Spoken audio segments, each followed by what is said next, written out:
ஒரு மாநில உரிமையிலேயே மிக முதன்மையான உரிமை மாநில உரிமை என்று பேசுவார்கள்.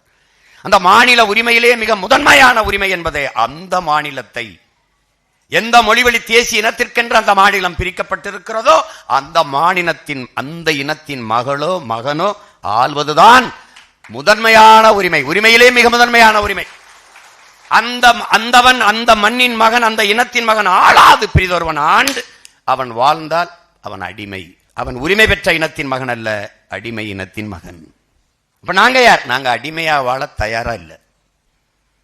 போராடி செத்தாலும் சாபமே ஒழிய மண்டியிட்டு வாழ்வதற்கு போராடி மாழ்வதே மேல் என்று வந்த மான பரம்பரை கூட்டம் அதை ஏற்க முடியாது. எங்க இனத்திற்கென்று ஒரு மாண்பு இருக்குது. மாண்பு அது உயிர்மை நேயம். உலகந்தழிவி நேசித்தேன் என்ற பேரன்பு எங்கள் மாண்பு. யாதும் ஊரே யாவரும் கேளீர் என்பது எங்களுடைய கோட்பாடு. இன்னைக்கு நாயகரா நீர்வீழ்ச்சிக்கு கீழே யாதும் ஊரே யாவரும் கேளீர் என்று எழுதி வச்சிருக்குன்னா அந்த கோட்பாடு அவனுக்கு ஏற்புடையது. பிறப்பு ஒக்கும் எல்லா உயிருக்கும் பகுத்துண்டுவள் உயிர்கள் ஓம்புக. காக்கை குருவியும் எங்கள் சாதிதான், எங்கள் குலம்தான்.